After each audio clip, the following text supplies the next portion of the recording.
Hola, hola, muy buenas tardes, buenas tardes. Bueno, nos encontramos hoy es miércoles 26 de febrero grabando este programa número 8 de la semana de este mes de febrero 2025. Ya avanza el mes de febrero. Y en realidad seguimos en esta conversa necesaria, esta conversa importante interna de nuestra región centroamericana y hoy nos toca conversar con colegas sociólogos de Honduras y hombre, para mí un gustazo tener por acá a dos compañeros que ya les he conocido y con los que he intercambiado en distintas experiencias para entender esta realidad centroamericana que nos ocupa y ahora en este programa de Pregonando Ideas por la Cultura del Pueblo, que es un espacio que tiene 4 años de existencia, que ahora forma parte hace un tiempo de mi grupo de trabajo de CLACSO, Praxis Emancipatorias, Bienes Comunes y Metodologías Decoloniales Artes Globales, que en el nodo de CLACSO del Instituto de Estudios Nacionales de la Universidad de Panamá está incorporado entonces en Pregonando Ideas por la Cultura del Pueblo, Educar para Transformar. Hombre, bienvenidos a estos dos compañeros. Tengo primero al maestro, porque sí que es un maestro, le conozco de cuando yo estaba chiquita, ¿eh? Hace rato estaba chiquita. A don Roberto Briceño, bienvenido. Nos hablaba, adivine quién, Marco Gandásegui nos hablaba de quién era Roberto Briceño el siglo pasado. Bienvenido, don Roberto, saludos. Muchas gracias, Rebeca, por la invitación. Un privilegio estar esta tarde platicando con usted y con el amigo Marco Tinoco, amigo y candidato presidencial. Ay, caray, ya me sale la primicia por aquí, vea. Así es, enhorabuena, enhorabuena, porque es un consenso de los colegas de Honduras. Enhorabuena, mis felicitaciones de antemano. Dije semana 8, discúlpete, la semana 9. El tiempo va volando, este año va volando, es semana 9 del año 2025. Un gustazo también tener acá a Marco Antonio Tinoco. Le conocí por allá, por Guatemala, hace un ratico, y la verdad que bienvenido por primera vez a Pregonando Ideas por la Cultura del Pueblo, colega. Muchas gracias, Rebeca, por esta invitación. Es un honor compartir aquí con nuestro amigo, colega Roberto Briceño, que ha sido presidente de la Asociación Centroamericana de Sociología. Incluso a él le tocó entregar en Chiriquí, Panamá, si no me equivoco, ahí por el año 2014, 14. ¿verdad? Así que es un honor y un gusto esta invitación. Hombre, miren, arrancamos. ¿Qué vamos a conversar hoy? ¿Cómo está para Honduras? ¿Cómo ve? ¿Cuál es la mirada de los hondureños y las hondureñas frente a este nuevo embate del gobierno estadounidense a la región centroamericana y bueno, México también, nuestra región mesoamericana que en primer término estamos abarcando aquí en Pregonando Ideas por la Cultura del Pueblo, luego vamos a ir a otros espacios, al Caribe y por supuesto al sur de nuestro continente. Comenzamos con usted, don Roberto. ¿Cuál es la Sí, primera impresión que tiene los hondureños y las hondureñas de este embate del imperialismo? particularmente yo lo veo como continuidad. No ha sido tan extraordinariamente diferente la política de Trump con la política del anterior gobierno demócrata y más antes el caso de Obama, particularmente en relación con el tema migratorio. Las, el retorno obligado de migrantes ha sido relativamente constante y con mucha más intensidad en el gobierno de Obama. Y relativo a los vínculos y tensiones en las relaciones entre el Estado de Honduras y el Departamento de Estado a través de la Embajada Americana han sido mucho más tensas con la representante diplomática que tiene el Departamento de Estado en Honduras, la señora Laura Dou.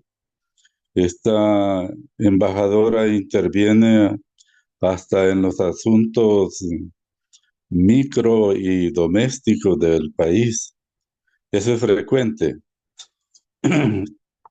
Lógicamente, la racionalidad, si es que alguna racionalidad tiene Trump, es diferente porque en su concepción, estos territorios o para ellos, para ellos categorizados como sus colonias, eh, estarían obligados a, a tributar, a tributar con recursos y tributos específicamente de impuestos aduaneros como lo hacían, como lo han hecho con el caso de Panamá y lo hizo Estados Unidos durante más o menos 20 años con el caso de República Dominicana,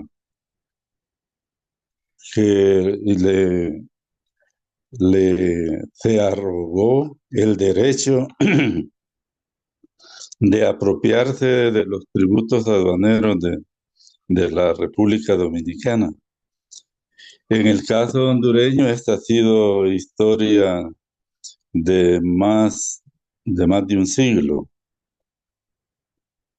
Eh, Recuerden que para toda América Latina, la intervención constante o casi constante de los Estados Unidos en los países del Caribe y el resto de América Latina, particularmente en América Central, la ocupación de Nicaragua, por ejemplo, en, al principio del siglo XX, y en el caso de Honduras en 1924, esto ha sido constante, ahora con relativa más agresividad por la concepción nacional imperialista que tiene o que yo interpreto tiene Trump en relación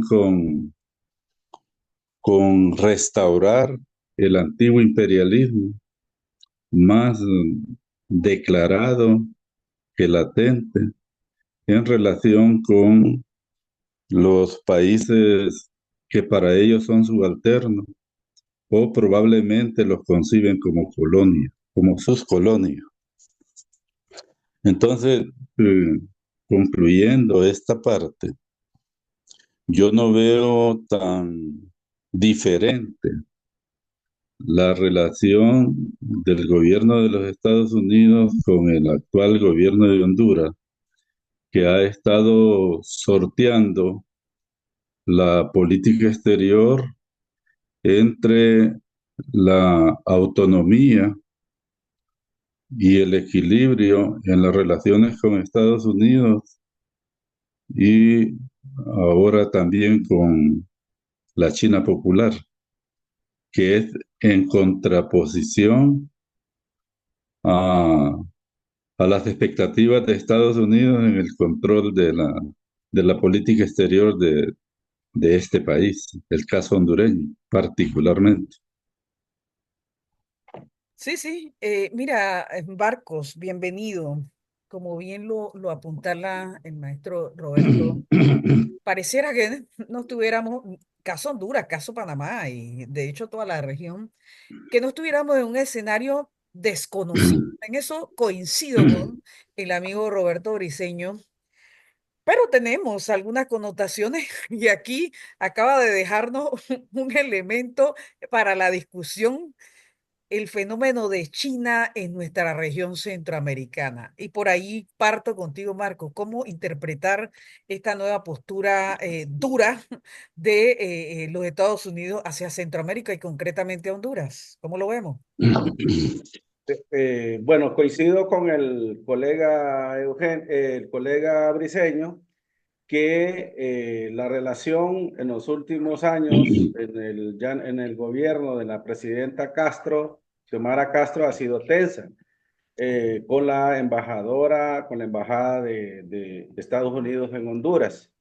Yo quisiera puntualizar que cómo ha sido la cooperación de Estados Unidos con Honduras. Desde la década de los 70 más o menos, podemos ver la cooperación de Estados Unidos en temas militares, ¿verdad? En capacitación militar, en ayuda militar. Y ya para la década de los 80, 90, ya esa cooperación de Estados Unidos hacia Honduras está dirigida hacia otros temas, el temas temas de democracia, temas de anticorrupción, temas de lucha contra la impunidad. Sobre todo esos temas han estado en la agenda de cooperación y sobre todo en los últimos años la cooperación en temas migratorios y sobre todo el tema de lucha contra el narcotráfico. Es decir, el tema que realmente ahora convoca o puede haber alguna coincidencia con el gobierno del presidente Trump es el tema de la lucha contra el narcotráfico. Entonces quiero puntualizar y decir que Honduras ha sido desde la década de los 70 hasta la fecha uno de los países de Centroamérica que más cooperación financiera ha tenido de parte de Estados Unidos. En el año 2005, en el gobierno del presidente Ricardo Maduro, fue el año que recibió más cooperación de Estados Unidos.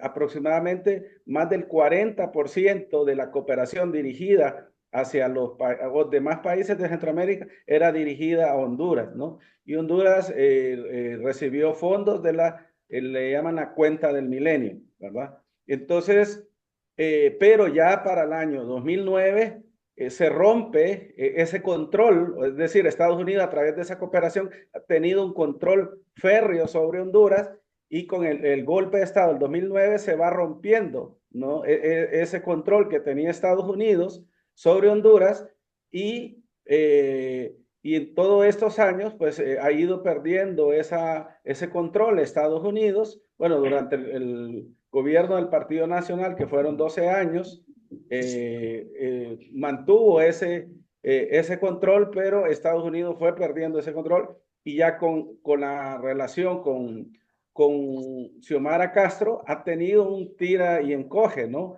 Sobre todo en el gobierno del presidente Biden. Entonces, ahora mismo, bueno, se va restableciendo esa cooperación, sobre todo porque Honduras ya, como ustedes saben, Centroamérica se ha convertido en un puente, ¿verdad? De cooperación para el tema del retorno de los migrantes que están en Estados Unidos. Entonces, Centroamérica es un puente, ¿no? Es más que tanto el presidente de Guatemala se comprometió a recibir personas de otras nacionalidades.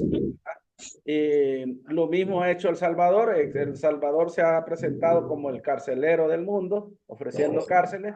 Y en el caso de Honduras, pues ha cooperado, por ejemplo, para que ciudadanos venezolanos puedan llegar a la base, al aeropuerto Palmerola, ¿verdad? Y puedan venir un avión desde Venezuela a llevarse a sus ciudadanos. Entonces, podemos ver, pues, hacer esa valoración, pero también Honduras, bueno, ha establecido relaciones con China.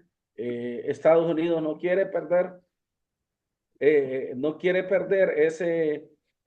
esa incidencia que ha tenido sobre Honduras, porque está establecido relaciones con China, ¿no? Entonces, dentro de las, Honduras ha establecido, ha llegado a un acuerdo en los últimos días con Estados Unidos para mantener un tratado de extradición, ¿verdad? Pero a cambio también está pidiéndole al gobierno de Estados Unidos renegociar el tratado de libre comercio, que sobre todo son a los agricultores hondureños que afecta. Y Estados Unidos, Honduras está trabajando en un tratado de libre comercio con China, ¿verdad? Que se espera que sea beneficioso, ¿no? Porque Honduras rompió relaciones con Taiwán. Entonces se le ha presentado alguna crisis porque los camaroneros, las empresas camaroneras del sur de Honduras exportaban hacia Taiwán. Entonces le ha costado hacer esa transición de la exportación hacia China, de Taiwán a China. Entonces, esas son las relaciones que se están estableciendo. Me quedo aquí. Miren, la verdad que ha incorporado el compañero Tinoco algunos elementos interesantes para el debate que estamos pues realizando en la tarde de hoy. Me quedo con varios de esos elementos y ha puesto en contexto, Marco Tinoco, el factor que parece que todavía no lo ubicamos, pero que como profesionales de la sociología tenemos que ir hilvanando, ¿ya? Sobre estos factores que se convierten en premisa para entender lo que está pasando. Miren, esta política de extorsión que está utilizando el gobierno de Donald Trump, de utilizar como objeto a los migrantes, las personas que nadie migra porque pues no tiene nada que hacer. Todo el que migra, migra probablemente, fundamentalmente por situaciones económicas, eh, que tienen en sus países situaciones de inestabilidad, que puedan tener en sus países unos más, unos menos, situaciones particulares en cada caso. Pero lo cierto es que la condición de migrante es una condición que vulnera a la persona humana, ¿no? Entonces, intentar, como bien lo apuntó Tinoco, utilizar esta moneda de extorsión de resolver un tema migratorio para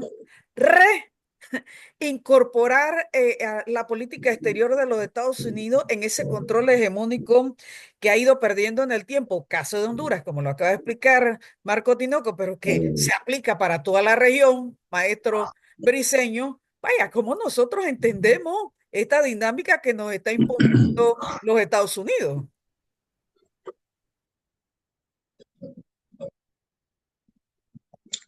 Se refiere a los factores.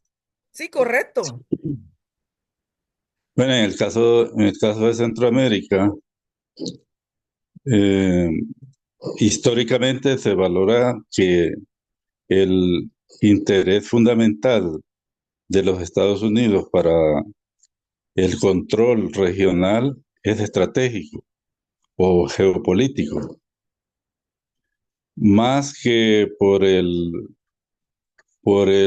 control de recursos naturales. Los demás son problemas que han surgido de de las mismas contradicciones de las relaciones de dependencia o subordinación de, de los estados de América Latina con Estados Unidos.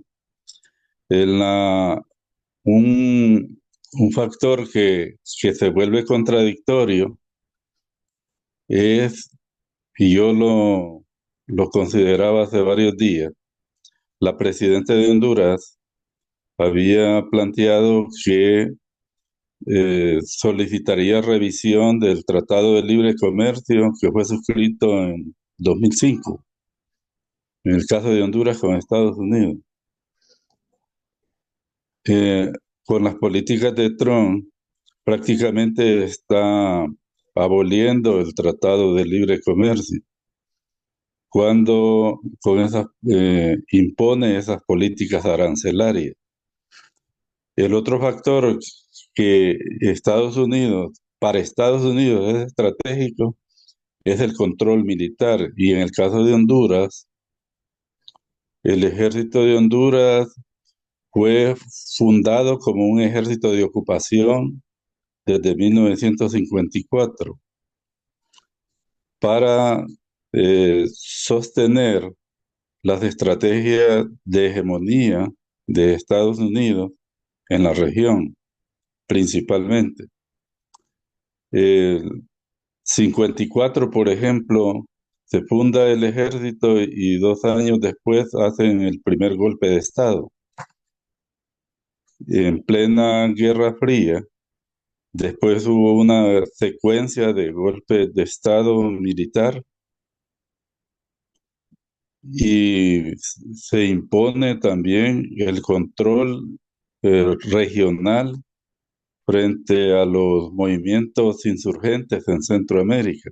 Y ese fue el papel que le asignó al caso hondureño, de ser plataforma de control de los movimientos insurgentes de Centroamérica. Esa es la importancia que estratégicamente ha tenido el caso de Honduras con Estados Unidos. Ahora, en este tema de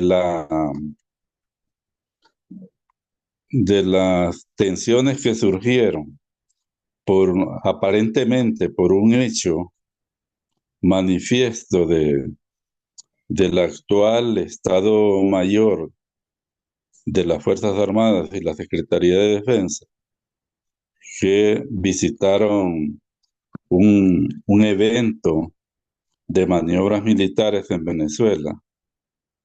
Entonces hubo amenazas, amenazas de sanción por parte de Estados Unidos al jefe del Estado Mayor de las Fuerzas Armadas y al secretario de Defensa. Entonces el gobierno, en respuesta, denunció el tratado de extradición en relación con Estados Unidos. La, la reacción conservadora hondureña, que es más, más cipaya o la calla que los mismos, que los mismos gringos, eh, ha estado presionando por la restauración del tratado de extradición que fue reeditado en 2012 por el gobierno postgolpe de Porfirio Lobo Sosa. En esta renegociación que acuerda el gobierno en octubre del año anterior con el gobierno de Estados Unidos, se incluyen otros puntos, aparte de la reedición del tratado, por un año más, el año que le queda al actual gobierno, e incluye el tema migratorio, que le agrega la posibilidad de contribuir al retorno de los migrantes venezolanos, al retorno más o menos decente de migrantes venezolanos. Incluye también la revisión del Tratado de Libre Comercio y los temas relacionados con la inversión de los Estados Unidos en Honduras, que históricamente es predominante. En Honduras la mayor inversión desde 1899 más o menos, en que se funda la Standard Fruit Company y se establece en Honduras. La inversión extranjera ha sido norteamericana, ha sido predominante. El control de extracción de recursos naturales, particularmente mineros, agua, forestales, ha sido históricamente, predominantemente estadounidense. En ese sentido, Estados Unidos cuida mucho el control estratégico de este pequeño país y el ejército que fundaron, lo fundaron para eso, para control estratégico del país. Entonces, cuando ven o valoran el comportamiento de militares como el actual jefe de las Fuerzas Armadas, los ponen en cuidado,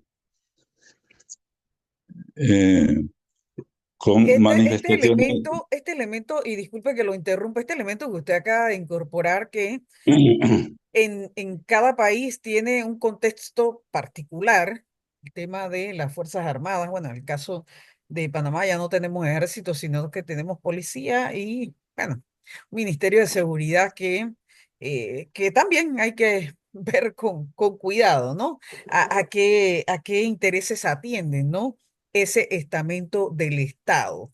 Y como usted lo acaba aquí de indicar, en el caso de Honduras muy particular, pues bueno, ya no tienen las características que hace 30 años.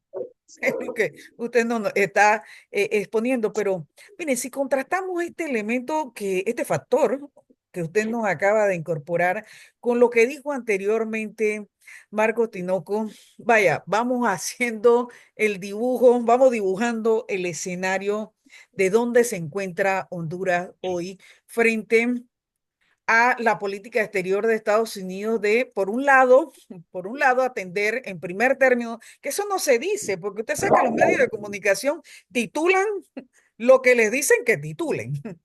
No titulan de qué trata en principio el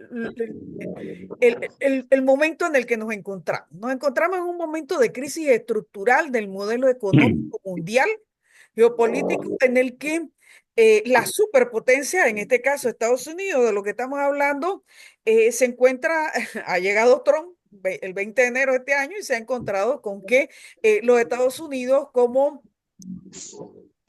como primera economía del mundo hasta hace poco, se encuentra en una situación complicada de su hegemonía en el mundo del comercio mundial, porque tiene contendores en ese ámbito y que ello, por supuesto, debilita.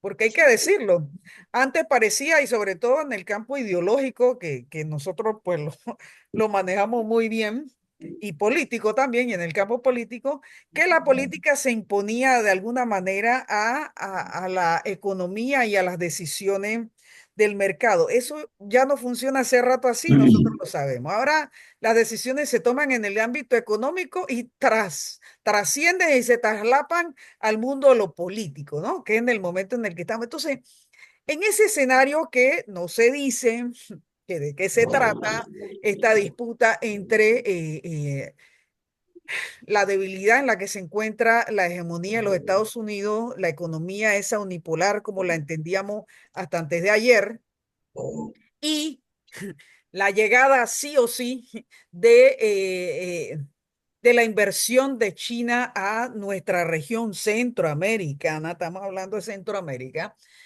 El caso de México, por allí ya comenzaste tú, Marco, como a ubicarlo en el tablero el asunto de China. Mire, se trata de que China en algún momento, sin que se diera cuenta los Estados Unidos, porque había puesto su mirada en otros territorios bien lejanos de nuestro continente, en materia económica estoy hablando, bueno, y en otras materias también. Eh, bueno, mientras los Estados Unidos estaban entretenidos por allá, por el Asia y el Medio Oriente, bueno, los chinos dijeron, vamos a hacer inversiones por allá, por la América Latina. Y ahora, bueno, se han encontrado que tienen el competidor dentro del patio, ¿no? Para hablarlo en términos que nosotros manejamos, el patio trasero de los Estados Unidos. Entonces, ¿cómo entender en el caso de Honduras, y vaya, y que le ha tocado a esta presidenta, que lo sabemos distintamente de si estemos o no de acuerdo con, y en el caso de ustedes concretamente de los hondureños, con la postura política e ideológica de Xiomara Castro, que por cierto, en estos momentos todavía está presidiendo la CELAC, que ese es un espacio de integración regional importante que tiene algo que decir en algún momento. Por allí estuvo eh, eh, la intención de convocar a la CELAC hace unas semanas y pues no sé por qué no se llevó a cabo la reunión. Sé que porque tiene que convocarlo un miembro y Colombia lo había convocado por el tema que Petro consideró que estaba siendo amenazada la autonomía y la autodeterminación de Colombia, ¿no? Y como pudieron llegar a un acuerdo, digamos, general en esa disputa que estaba abriéndose entre Colombia y los Estados Unidos, bueno, pues se suspendió esa convocatoria, pero en algún momento tendrá que convocarse la CELAC porque esto va a ir en escalada, ¿va? Y como bien usted acaba de incorporar, compañero Roberto, ese estamento del ejército hondureño, hay que incorporarlo en esta discusión. Mira, te pregunto, Marco, porque aquí ya vamos hilvanando un poco más fino, ¿cómo está, cómo está la inversión de Honduras hoy frente a China, por ejemplo, para entenderlo en números? Bueno, hasta ahora Honduras ha intentado, bueno, lograr exportar el café, por ejemplo, ¿no? Eh, Algunas materias primas. Y entonces están todavía en un proceso de negociación que lo que se ha venido hablando es que se espera que sea favorable para Honduras, porque al final de cuentas nuestros países eh, pequeños, con poco poder político en el mundo, terminan saliendo de la égida de un imperio para entrar en las garras de otro imperio, ¿no?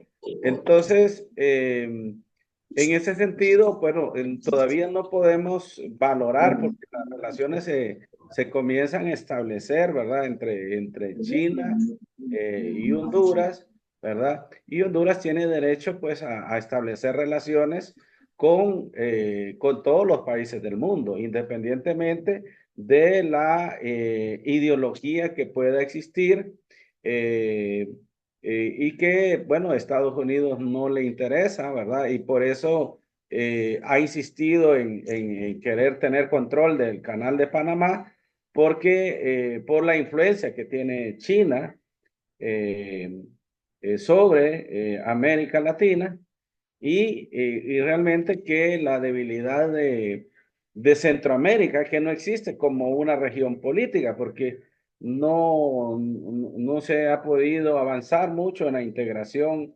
centroamericana, y en el caso de la CELAC es que no hay mucha fuerza, no hay mucha coincidencia, ¿verdad? Podemos ver que también los mismos gobiernos de izquierda no tienen la misma postura. Por ejemplo, no podemos comparar la postura de Boric en Chile con por ejemplo, la de Petro en Colombia, ¿no? No digamos la diferencia que hay con Venezuela, ¿verdad? Entonces, eso también genera una cierta debilidad, pero sobre todo yo lo que quisiera decir es también la debilidad también de la misma democracia, ¿no? En América. Porque ¿qué es lo que representa Trump? Representa una cletocracia, le llaman, que es el gobierno de los ricos, ¿no? Tiene un hombre, el hombre más rico del mundo, y lo que Adela Cortina decía, la porofobia, un miedo a los pobres, a los migrantes pobres, sobre todo, ¿no? No, Y no cómo solo miedo, utiliza odio a los pobres. odio y miedo a los pobres, ¿no? Rechazo. Entonces, significa que todos los temores, el miedo, todos los autoritarismos utilizan el miedo, ¿verdad? Y ahora los nuevos autoritarismos utilizan el miedo, ¿verdad? Para ganar elecciones, ¿verdad? Y Trump, a través de las noticias falsas, el miedo, ¿verdad? Y el odio hacia los migrantes pobres, entonces ha logrado alcanzar, ¿verdad? Un triunfo electoral, ¿verdad? Y que tiene mucha coincidencia con algunos líderes, ¿verdad? En América Latina, como el caso de Bukele, ¿verdad? El mismo Bolsonaro, ¿verdad? Entonces, y sobre todo los grandes intereses, ¿no? Que representa Trump en ese momento, que son los intereses de grupos petroleros, ¿verdad? De las élites petroleras, contrarias a la agenda verde, ¿no? De todo el tema del cambio climático. Pero yo quería decir que pareciera que, como decían ustedes, hay una continuidad en la política exterior de Estados Unidos, porque esperaríamos que el gobierno demócrata sea más agenda verde.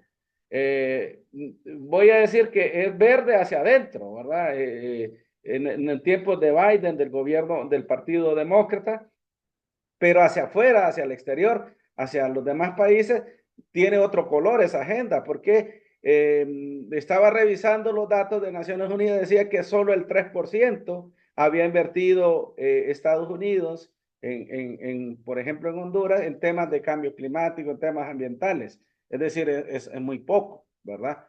O sea, que quiere decir que el gobierno demócrata tampoco es tan verde hacia afuera, ¿verdad? Entonces, No, ni quizás hacia adentro. sí, entonces, eh, el tema es todos los temas que son prioritarios ahora para Estados Unidos. Podemos ver a un Trump muy pragmático, ¿verdad? Mandando un enviado a Venezuela, aunque no esté de acuerdo con ese gobierno, pero el tema económico, el pragmatismo, ¿no? Sus intereses. Entonces, y lo mismo, la relación va a ser con los demás países. Y yo viéndolo positivamente, compañeros y compañera Rebeca, es que nuestros países, hay que verlo como, si lo vemos desde la parte positiva, hay que verlo como la oportunidad para que nuestros países generen planes de desarrollo endógenos que no dependan tanto de estas potencias Así es. extranjeras, ¿verdad? Porque de alguna manera Estados Unidos está desafiando hasta la misma Unión Europea, o sea, estás zarandeando a la misma Unión Europea porque nunca tuvieron, ¿verdad? Una posición muy clara, ¿verdad? Frente a Estados Unidos y entonces Estados Unidos lo está zarandeando. Si el único que no zarandea es a China y a la mismo Putin, ¿verdad? Rusia, porque son amigos, porque coinciden en el tema del petróleo, ¿verdad? Entonces, realmente que sería como ir viendo cuáles son los grandes desafíos, también nuestro gobierno, cuáles deberían de ser las agendas políticas, ¿verdad? Para hacerle frente a todo el embate que está teniendo, ¿verdad? Todas estas políticas, todas estas medidas arancelarias de aranceles que decía el compañero Briceño, hacia muchos países en el mundo de parte de Estados Unidos, Imagínense que ¿verdad? hoy hasta Europa está recibiendo. Hasta Europa. Entonces yo ahí creo Qué que sería absurdo, sí. importante que lo viéramos, ¿no? No, no, muy interesante. Miren, nos queda la última ronda, mis amigos, colegas hondureños. La verdad que, bueno, el caso de Honduras, su relación con China, yo creo que es de las más nuevas, ¿no? En la región, tiene muy poquito tiempo de relaciones diplomáticas con China y quizás por ello, no han tenido, creo yo, el golpe certero y duro que le han dado, por ejemplo, a Panamá, a Salvador y a Costa Rica, ¿no? Que tenemos, digamos, un poquito más de recorrido en esa relación con China y que la gente y los medios, esos tradicionales, intentan divorciar una cosa de la otra, pero no tan divorciado y estamos hablando de lo mismo. Y en ese sentido, mi estimado Roberto Briceño, ¿cómo entender el caso de Honduras frente al nuevo escenario particular este que hablamos de el gobierno de Trump y su política exterior y el nuevo escenario geopolítico global, de un recambio, de una recomposición de lo que entendemos como un mundo unipolar hacia un mundo más multipolar, más horizontal y con hegemonías en plural, emergentes, distintas a la que habríamos entendido hasta hace poco, que eran los Estados Unidos para Honduras. Sí, que es lo que nos ocupa hoy, pero de paso para entenderlo para la América Latina y para el mundo entero, ¿eh?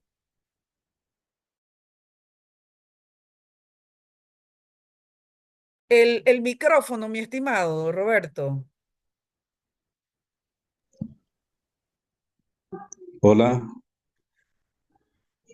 Lo que es evidente en el cambio, el cambio de los polos hegemónicos del mundo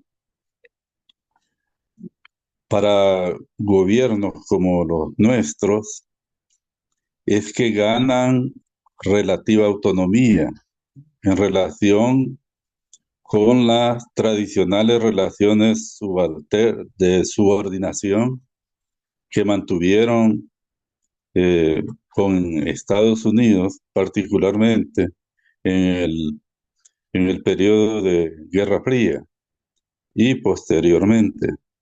El caso de la suspensión de la asistencia internacional a través de USAID, Estados Unidos, sorprendió a muchos países y particularmente a algunas organizaciones que han dependido de esa asistencia estadounidense.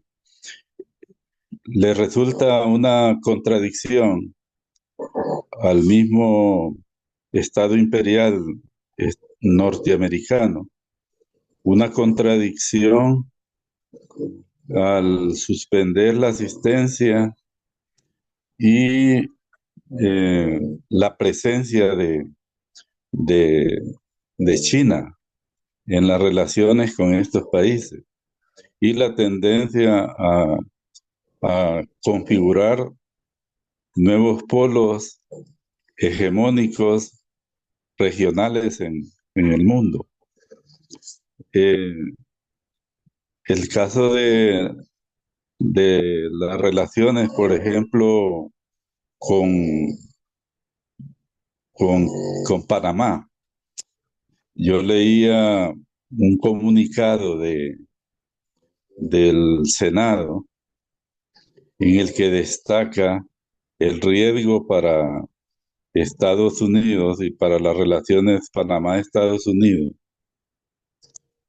eh, al dar concesiones, según ellos, al, al gobierno y a empresas chinas del control de la zona del canal.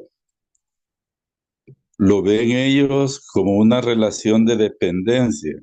Es significativo que ellos valoran o califican en sus argumentos que la relación de Panamá con China es una relación de dependencia y quedaría implícito el significado de que la relación con ellos les hace a Panamá independiente, porque en su concepción estos territorios son pertenencia, son pertenencia de los Estados Unidos. Entonces, así valoran ellos la independencia y interesante que los grupos hegemónicos de aquí de la región, de Centroamérica, particularmente de Honduras, eh, o descienden hasta la categoría de sacrilegio, cuestionar las relaciones de estos países con Estados Unidos. Y una profanación, intentar políticas que se expresan relativa independencia o tendencias a la autodeterminación de los estados. Entonces se van manifestando esas dos concepciones. La idea de sostener la misma relación de subordinación cipaya o de agentes del mismo imperialismo en la región en contra de los intereses específicos de las naciones y de los estados de Centroamérica, de América Latina y del Caribe. Así es. La posición del gobierno de Honduras yo la veo muy cuidadosa, en el sentido de no romper el marco establecido en las relaciones de dependencia que ha mantenido con Estados Unidos y con actos de relativa autonomía al establecer relaciones con China, que internamente se han valorado en los dos sentidos con muchas ventajas para China y para el país, para el caso hondureño, Para el caso hondureño. particularmente en en el manejo de nuevas opciones de mercado para los productos Claro. primarios que exporta Honduras y las posibilidades de incorporación de las nuevas tecnologías que produce China, que compiten en los mercados con las tecnologías occidentales. En ese sentido, el, aunque muy sutilmente, se van ganando espacios de relativa autonomía en esa relación multipolar que está emergiendo en el mundo. Así es.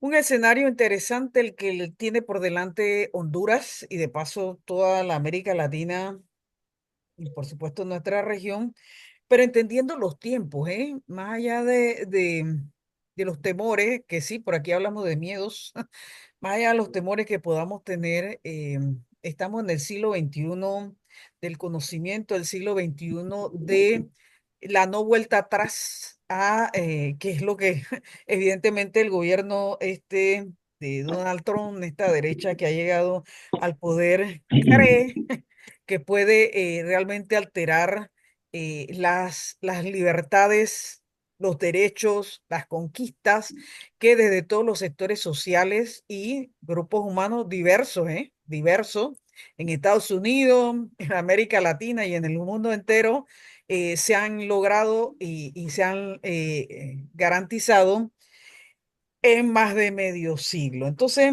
estos avances que ha logrado que han logrado las sociedades modernas no podrán ser retrotraídos por ningún gobierno reaccionario, conservador, neocolonial que crea que pueda revertir cosas como esa. Eso simplemente es un planteamiento que no tiene posibilidades. Y la verdad que me quedo contigo, Marcos, para que cierres el programa porque tremenda conversa, pudiéramos seguir hablando mucho más, pero el programa tiene que llegar a su término en la hora reglamentaria y tenemos unos minutos finales, Marco, y aprovecho para reiterar, por ahí ya me lo soplaron, no lo soplaron acá en público.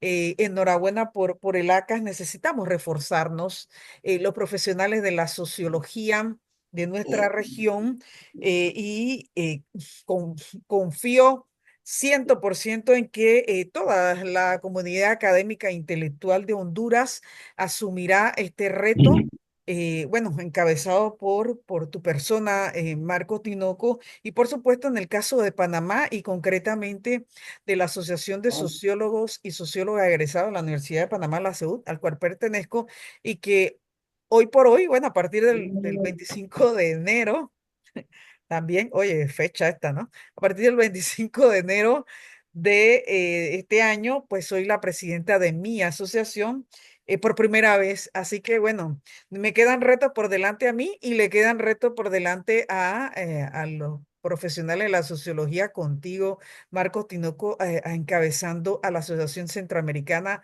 de Sociología y con estos 4 años que nos vienen con Donald Trump. Eh, Así es, Rebeca. Podemos decir, para cerrar, en conclusión, que nuestros países, sobre todo Honduras, hablo de Honduras, tienen que enfrentar el desafío del problema de la migración y ese desafío, ¿verdad? No lo va a enfrentar, ¿verdad? Para también no depender de Estados Unidos, de otras economías, no lo va a enfrentar si no hay una política o si no hay un programa político de los partidos políticos o del gobierno que llegue a ocupar el poder ejecutivo y todos los poderes de las transformaciones económicas. Porque en la medida que no hay transformaciones económicas, no se puede eliminar las grandes desigualdades, que genera pues, la falta de oportunidades económicas, porque está claro que las políticas sociales son insuficientes, ¿verdad? Para reducir la desigualdad y la pobreza mientras las personas no accedan al mercado laboral y se va a cambiar el modelo económico, que es un modelo que no genera suficientes puestos de trabajo y trabajo decente, si no se hace una transformación de ese modelo económico, si no se hace una reforma de ese modelo económico para que genere mejores oportunidades y reduzca las desigualdades sociales y nuestros países puedan avanzar también hacia gobiernos más democráticos, gobiernos más inclusivos, ¿verdad? Y que se puedan atender todos aquellos sectores que han sido postergados, ¿no? Que no se han sido incluidos en las políticas sociales, porque el gobierno de Trump representa la exclusión, ¿verdad? Entonces la exclusión solo se puede enfrentar con la inclusión, con otro tipo de política, ¿verdad? Entonces esperamos que eso, ¿verdad? Por eso nuestro Congreso Centroamericano de Sociología, que se va a realizar del 4 al 7 de agosto en Tegucigalpa, Honduras, va a ser, el lema central es la sociología en Centroamérica frente a las desigualdades sociales, el cambio climático y las disputas territoriales. Muchas gracias, Rebeca, y un Hombre. gusto estar con mi amigo, compañero, colega, Roberto Briceño, compartir este espacio con ustedes. Buenas noches. Hombre, gracias a ambos. La verdad es que esto habla muy bien, y lo digo por los programas anteriores y este, de ese recorrido y esa evolución de nuestra profesión en nuestra región centroamericana con profesionales de distintas generaciones. Estamos haciendo el trabajo. Allá estaremos en agosto. Que todo salga bien, porque es un compromiso de los profesionales de la sociología con ese encuentro de ACAS. Y bueno, este fue nuestro programa del 1 de marzo, increíble. Ya estamos para el tercer mes de este año, el programa 9, 1 de marzo de 2025, pregonando ideas por la cultura del pueblo, educar para transformar de el nodo de Claxo del Instituto de Estudios Nacionales de la Universidad de Panamá y todas las organizaciones aliadas de este esfuerzo. Un abrazo para ambos. Compañero Roberto Briceño, por allá lo veré y lo abrazaré. Un abrazo extendido de varias generaciones que nos hablaba Marco Gandásegui de allá en Honduras se hacen cosas y lo hace este. Siempre nos decía eso. Así que un abrazo siempre. Y bueno, Marco, hablas de las generaciones nuestras intermedias, que bueno, también estamos dando nuestro grano de arena. Así que nos vemos y nos escuchamos en el siguiente programa, que es 8 de marzo, Día Internacional de la Mujer Trabajadora, y vaya a tener un programa interesante con una compañera panameña, una científica panameña, ya lo informo desde ya, la compañera Gabriel Britón y nuestra compañera hermana de este programa, Ana Silvia Monzón. Así que nos vemos y nos escuchamos la próxima semana. Chao, chao. Muchas gracias. Abrazos, Rebeca.